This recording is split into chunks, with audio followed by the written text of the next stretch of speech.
You're listening to Rock Solid People, a podcast by Max King. The harder the conflict, the more glorious the triumph. Welcome to Rock Solid People, a podcast about amazing individuals. Today I have with me Vanessa Geange. And Vanessa, your role at Auscare Support is? A support coordinator coach. And tell me, what does a support coordinator coach involve? It's basically overseeing I've got a team of 13 independent coordinators, support coordinators.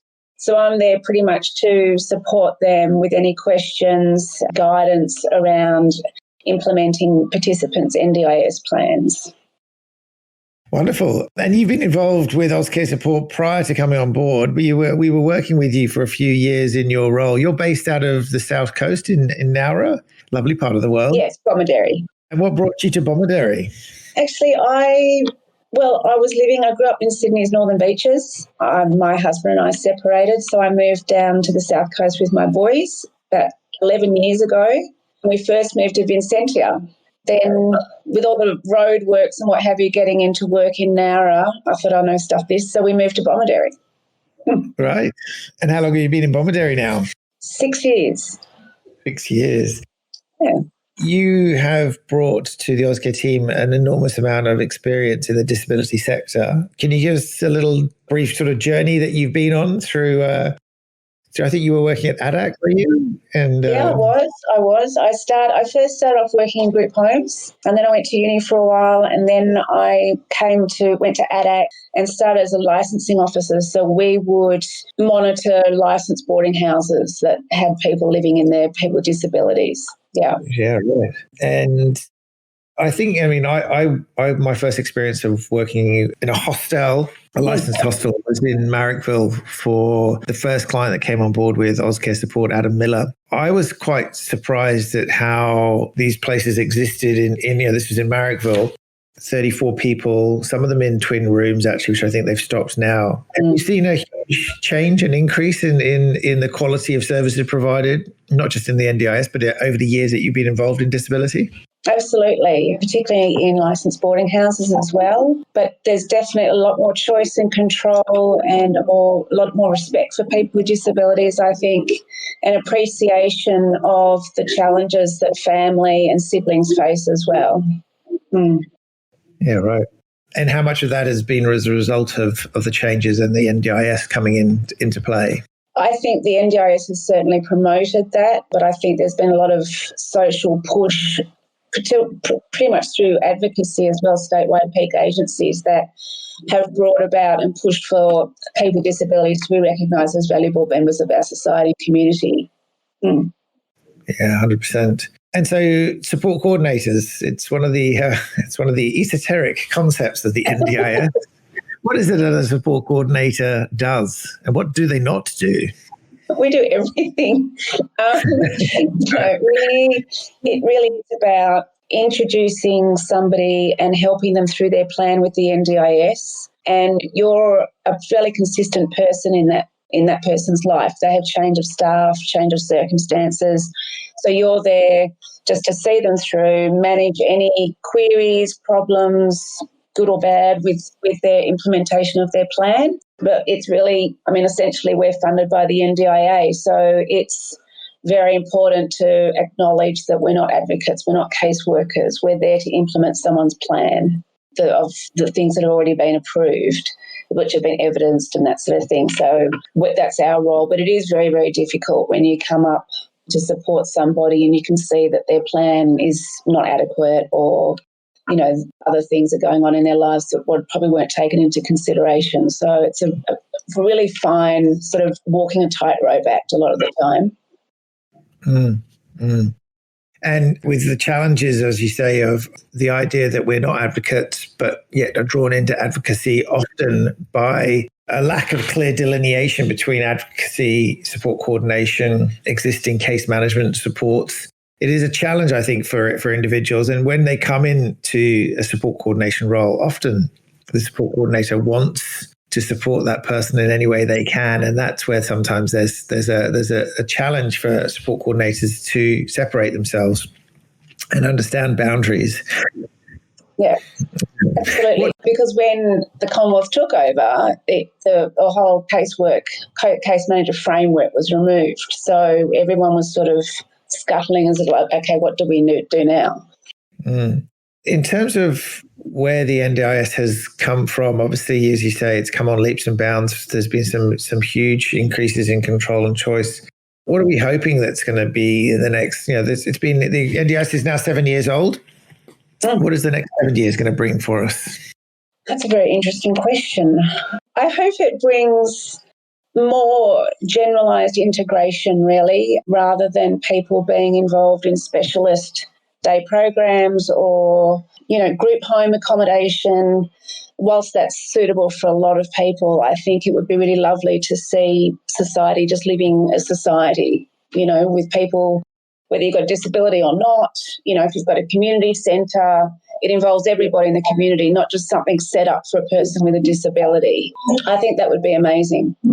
And that idea previously that you would support people with a specific facility for individuals with disability actually has increased isolation, doesn't it? I mean, that's what you can if you sort of group everyone together from a cultural background or a specific, it's going to isolate people because it continues to keep them away from mainstream community and just interactions. One of the great things I think about when my son goes to school is just the variety of different individuals he's encountering on a daily basis. I watched him play basketball, and there's lots of different sizes and colors of kids, and they're all coming from different backgrounds, and they've just mixing in this great team, and they just all seem to be all very, very team focused. I mean, really, it was a big grudge match against a Cranbrook school. So, I just think it's, it's that sort of thing. It's what you have in terms of that mix and melting pot of individuals, and I think it's very important.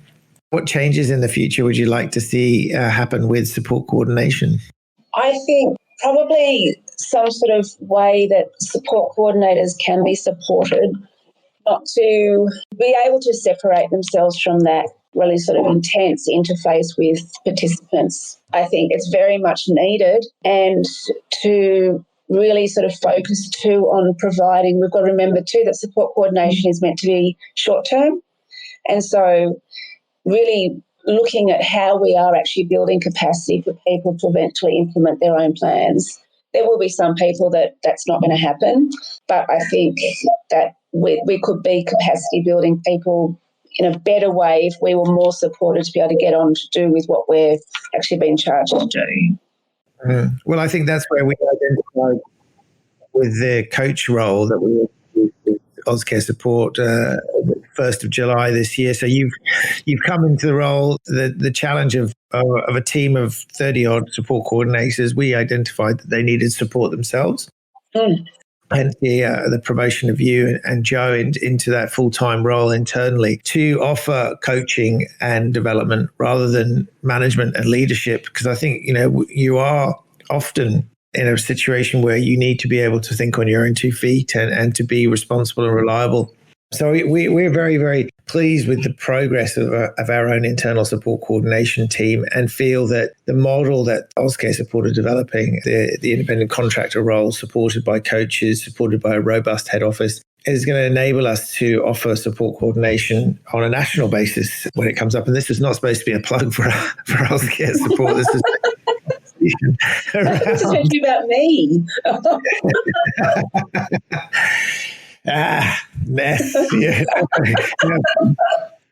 No, it is very much about you and what you're bringing to the role. And I think that's where we feel very lucky. I had the meeting with both of you this morning, and I feel very lucky. And I think Auscare Support are very lucky that we have the team. In terms of the criteria though that makes a good support coordinator, you've seen some successes, some failures. What is it that you think makes a great support coordinator? I think it's really important to be able to, I think that there's a level of definitely emotional intelligence that's required.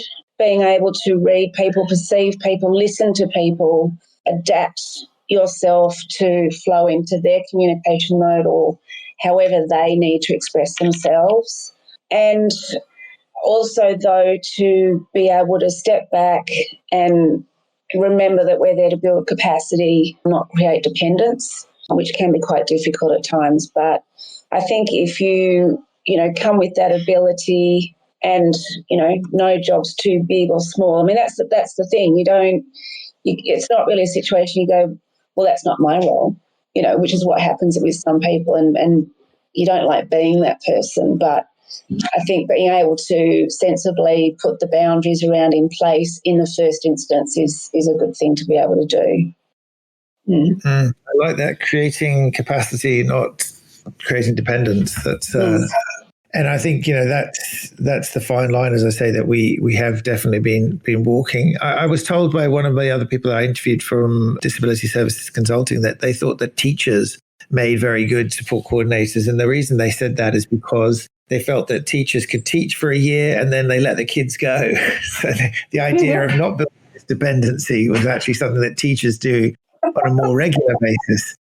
And I thought, that's interesting, because that is very much a capacity that you need to have, isn't it? To be able to be with someone for potentially for a year, and then wish them all the very best, that you've done your job, and you let them go along on their journey. As I say, that teachers do every year. You invest a lot in students, and then see them on their way. So, I don't know if we've got any teachers in the background from us, but we definitely feel that there's a strength of the team members that we've got, which is there is a huge amount of care and, I guess, consideration around what it is that we're working towards. And you and I had a conversation this morning around goals and impacts and outcomes. What is it that we internally are doing to measure the goals for our clients and impacts for our clients? Well, that's something that we're starting to look at now, really, now that Joe and I are able to settle down more in the coach role.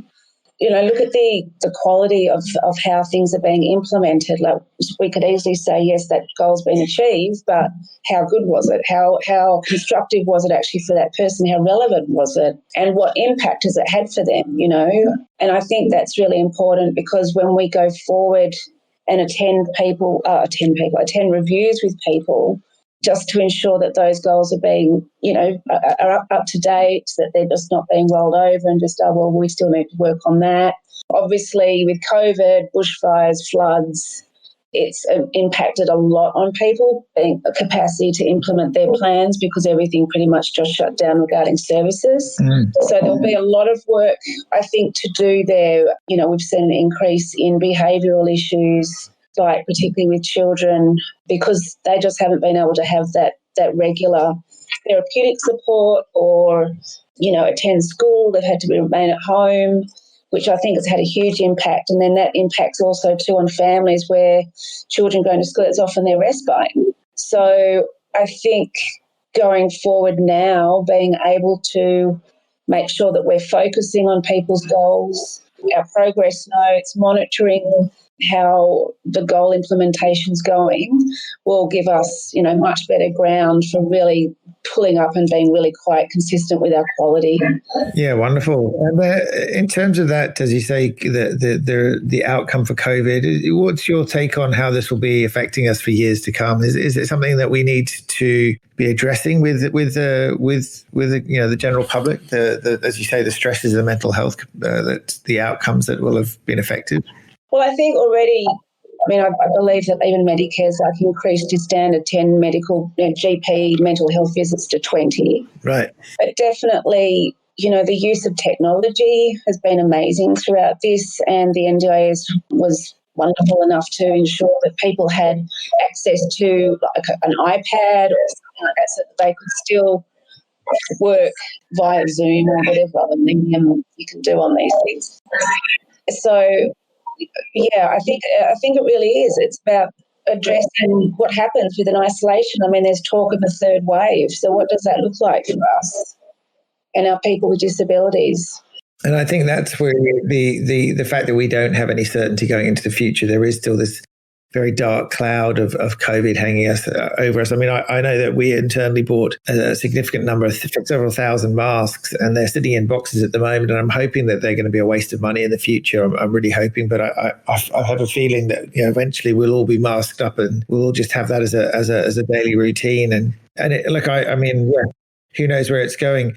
I'm just going to finish quickly with a couple of just questions that we sent through to you on the Teams notice there. So just 3 things that you would eradicate in the world and 3 things that you would keep at all costs, just as a final couple of questions, Ness. So 3 things that you would eradicate. Would be flies, racism, and am I allowed to say Trump? You can say Trump. You're not a fan of flies, though. That's hilarious. Racism, I would agree with. As I explained to you with Rocco's basketball, I just don't understand how racism becomes more prevalent in you can just watch these teams of all sorts of races and religions playing together. Oh. And then the thought that there's racism out there in the world is just is bizarre. And Trump, well, look, let's have a final flurry on what do you think the result of the US election will be? Do you think Joe Biden will get it? Do you think Trump will? I don't know. I don't like to think about it, to be honest. When he first ran, I thought it was a publicity stunt.